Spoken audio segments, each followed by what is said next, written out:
Shalom, salam sejahtera buat para pemirsa semua, pemirsa Tabura Injil yang berkesempatan mengikuti perenungan pada kesempatan ini. Ada sukacita kita bisa berjumpa di saat ini melalui edisi Tabura Injil di tanggal hari ini 8 Maret 2021. Bagian firman Tuhan yang akan kita baca dan menjadi dasar perenungan pada hari ini terangkat dalam Alkitab Perjanjian Baru, yaitu Injil Yohanes pasal 1 ayat 29. Sesungguhnya ayat 29 sampai ayat yang ke-34. Tapi kita akan membaca yang menjadi basis atau dasar perenungan kita pada ayat yang ke-29. Sebelumnya mari kita berdoa. Bapa di sorga, terima kasih, kami mengucap syukur kami boleh ada sampai hari ini bukan karena kemampuan, keunggulan kami semata-mata karena Tuhan. Di hari ini kami mengucap syukur, kami akan mengikuti, menungkan bagian firman Tuhan. Kami sadar akan keterbatasan kami sebagai orang dosa. Kami tidak mampu memahami firman-Mu, kesucian, kuasaan-Mu tanpa Tuhan memberi kami kekuatan melalui kuasa Roh Kudus. Tolong kami supaya kami boleh menikmati berita firman-Mu hanya karena pertolongan. Di dalam nama Yesus kami berdoa. Haleluya, amin. Yohanes pasal 1 ayat 29 yang berbunyi begini, perikop Yohanes menunjuk kepada Yesus.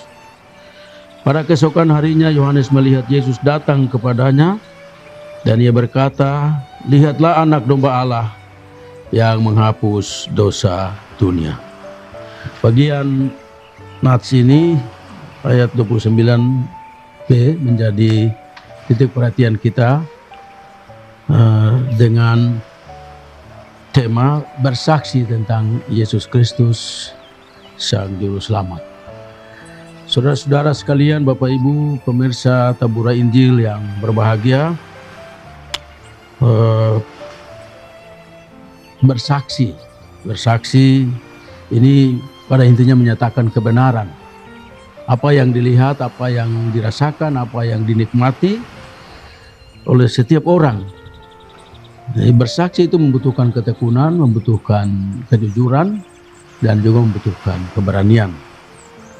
Tanpa itu kesaksian kita bisa hambar. Yohanes Pembaptis bersaksi tentang Yesus Kristus sebagai Juru Selamat. Dan melalui pembacaan ini kita pahami dua kesaksian Yohanes Pembaptis. Yang pertama pada ayat 29 sampai ayat 31. Khusus pada ayat 29b dikatakan, "Lihatlah anak domba Allah yang menghapus dosa dunia."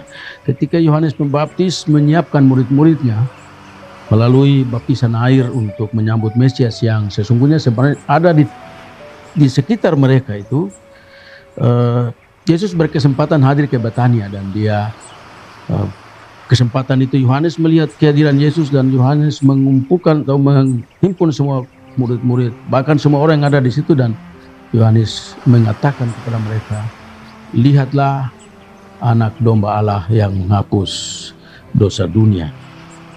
Ini kesaksian pertama dari Yohanes Pembaptis tentang Yesus. Padahal saat itu dia cukup populer, dia begitu terkenal sehingga orang-orang Yahudi di Yerusalem menyuruh ada imam dan orang Lewi datang bertanya, "Sebenarnya Yohanes Pembaptis ini siapa? Sebenarnya Anda itu siapa?"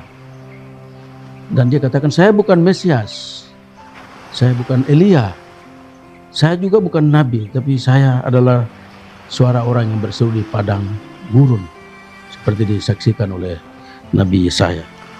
Dan di saat Yesus muncul, Yohanes Pembaptis dengan segala kemampuannya itu, dia tidak mengedepankan dirinya, tapi dia menunjuk pada Yesus. Dia menyadari bahwa Yesus adalah anak Allah yang akan datang dan berkorban untuk menghapus dosa dunia.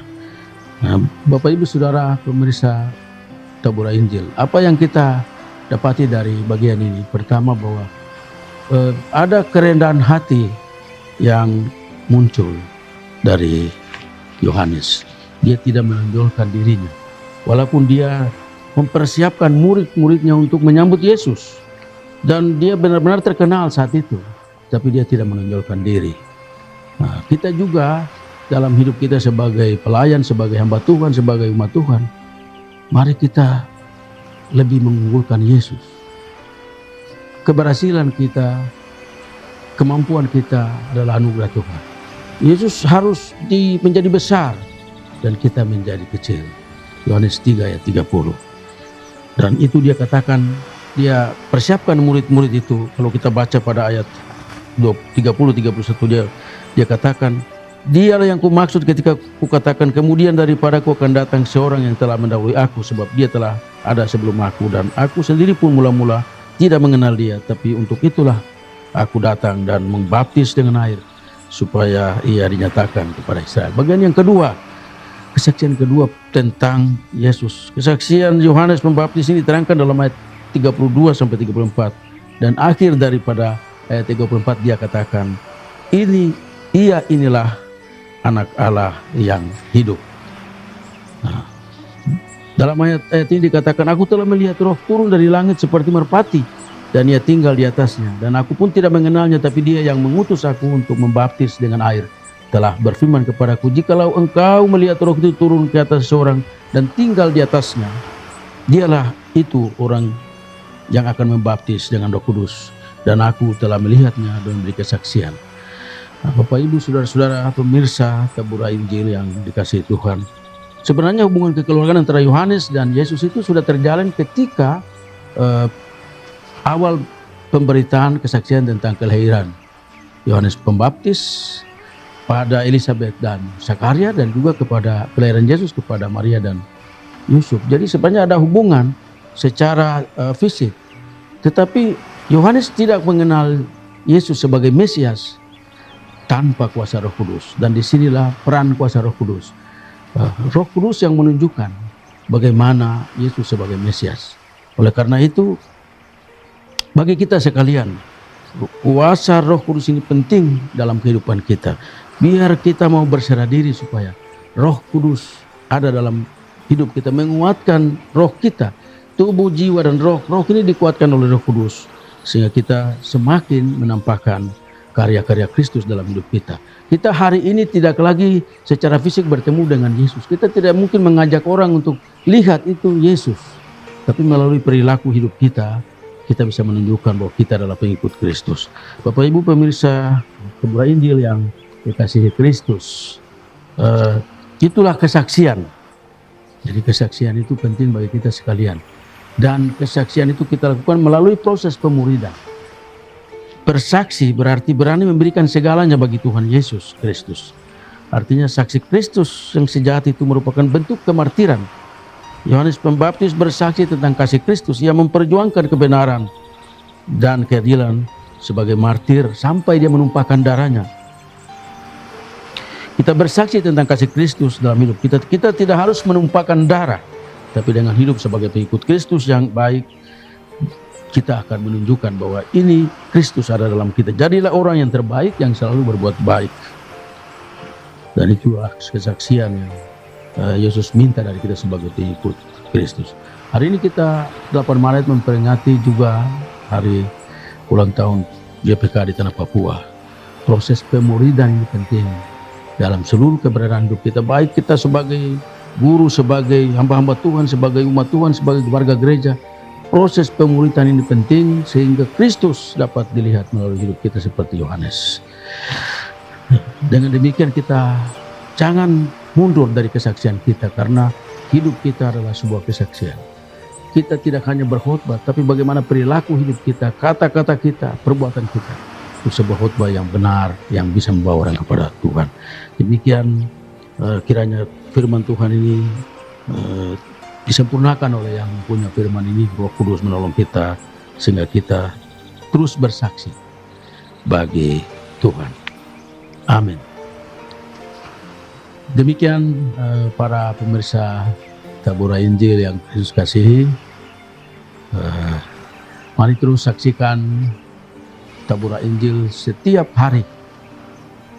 Tuhan berkati Bapak Ibu Saudara supaya melalui edisi, melalui pemberitaan firman Tuhan, melalui Tabura Injil ini kita semakin hidup dekat dengan Tuhan. Di kesempatan ini saya selaku Ketua PSW YPK menyampaikan pada Bapak Ibu Saudara selamat merayakan ulang tahun yang ke-59 YPK di Tanah Papua. Tuhan memberkati. Mari kita berdoa. Bapa, terima kasih kami sudah mendengarkan bagian firman-Mu yang mengajarkan kepada kami bagaimana bersaksi tentang Kristus Yesus Sang Juru Selamat. Tolong kami dengan kemampuan yang berasal dari Tuhan, supaya kami semakin setia dalam tugas kami, dalam tanggung jawab sebagai orang Kristen, sebagai hamba Tuhan. Kami terus bersaksi bagi nama Tuhan, sebagai pekerja di ladang Tuhan, di ladang pendidikan, ladang kesaksian dan persekutuan. Kami terus memberikan yang terbaik bagi Tuhan. Tolong setiap hamba-hamba-Mu yang bekerja melalui program yang sangat mendukung, program Tabura Injil dari BPK Yapen Selatan. Tuhan terus mampukan hamba-hamba-Mu, anak-anak Tuhan yang bekerja melalui media ini, supaya nama Tuhan senantiasa dipermuliakan. Semua orang yang membantu, yang ikut memberikan andil, Tuhan memberikan kepada mereka berkat. Terima kasih Bapa di surga. Hamba juga berdoa bagi seluruh umat-Mu yang sempat memberikan atau menyaksikan umat-Mu di atas tanah Papua, tapi juga di Kabupaten Kepulauan Yapen. Tuhan terus memberkati dalam hidup dan pekerjaan dan pelayanan. Kami juga berdoa menyerahkan kehidupan umat-Mu, kiranya Tuhan terus melindungi dari penyakit wabah pandemi corona yang terus melanda. Ini hidup kami, ini diri kami Tuhan. Kiranya Engkau pakai kami untuk kesaksian bagi kemuliaan nama-Mu. Di dalam nama Yesus kami sudah berdoa. Haleluya. Amin.